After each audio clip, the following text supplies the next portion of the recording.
Jaipur tanker हादसे में मरने वालों में 22 साल की विनीता भी है। विनीता ने जयपुर पहुंचने के लिए ट्रेन छोड़कर बस पकड़ा था, लेकिन विनीता को कहां पता था कि जहां पहुंचने के लिए वो अपने प्लान में बदलाव कर रही है, वही उसके मौत का कारण बन जाएगी। विनीता को शायद ही पता होगा कि मंजिल तक जल्दी पहुंचने की उसकी प्लानिंग में बदलाव उसकी जान ले लेगा। न्यूज एजेंसी के मुताबिक विनीता उन 3 लोगों में से एक थी जिन्होंने 25 दिसंबर को हॉस्पिटल में गंभीर रूप से जलने के कारण दम तोड़ दिया। वो उदयपुर से जयपुर जा रही थी, जो 20 दिसंबर को जयपुर अजमेर नेशनल हाईवे पर एक ट्रक और एलपीजी टैंकर के बीच टक्कर के बाद लगी आग में जलकर खाक हो गई थी।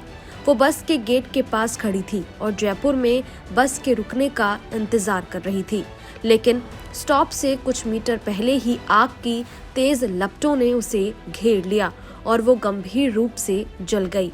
एसएमएस हॉस्पिटल में जिंदगी और मौत से जूझने के 5 दिन बाद बुधवार तड़के उसकी मौत हो गई। बुधवार को हुई इस घटना में 3 और लोगों की मौत के साथ ही मृतकों की संख्या 18 हो गई है, जबकि 15 का इलाज चल रहा है। विनीता उदयपुर में परीक्षा देने के लिए गई थी और उसे शुक्रवार सुबह ट्रेन पकड़नी थी, लेकिन उसने गुरुवार रात को स्लीपर बस में चढ़ने का फैसला किया क्योंकि उसे लगा कि वो जल्दी पहुंच जाएगी। विनीता के पिता रामचंद्र ने कहा, मुझे उम्मीद थी कि उसका फोन आएगा कि वो जयपुर पहुंच गई है। मुझे फोन आया भी, लेकिन वो फोन दुर्घटना के बारे में था। उन्होंने कहा कि घटना के समय विनीता बस के गेट के पास खड़ी थी, बस टैंकर के पीछे थी। उन्होंने कहा, जब आग लगी तो उसने तुरंत मुझे फोन किया। मैं सुनकर सदमे में आ गया। फोन कट गया और कुछ देर बाद हमें पता चला कि वो बुरी तरह घायल हो गई है। उन्होंने कहा कि आग लगने के बाद विनीता बस से कूद गई और कुछ दूर तक भागी, लेकिन तब तक वो गंभीर रूप से जल चुकी थी। 70% जलने के बाद उसे आईसीयू में भर्ती कराया गया। प्रतापगढ़ निवासी रामचंद्र ने बताया कि विनीता जयपुर में कॉम्पिटिटिव एग्जाम की तैयारी कर रही थी और अपनी छोटी बहन के साथ वहीं रह रही थी। पोस्टमार्टम के बाद परिजन शव लेकर प्रतापगढ़ के लिए रवाना हो गए।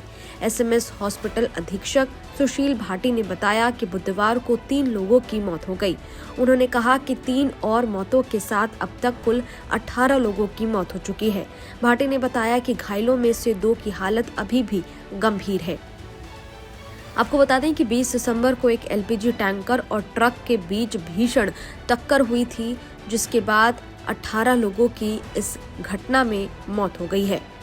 इस वीडियो पर आपकी क्या राय है, कमेंट बॉक्स में जरूर बताइएगा। बाकी देश और दुनिया की तमाम खबरों के लिए देखते रहिए न्यूज नेशन। शुक्रिया। न्यूज नेशन अब व्हाट्सएप पर खबरों की ताजा अपडेट के लिए न्यूज नेशन के इस क्यूआर कोड को स्कैन करें।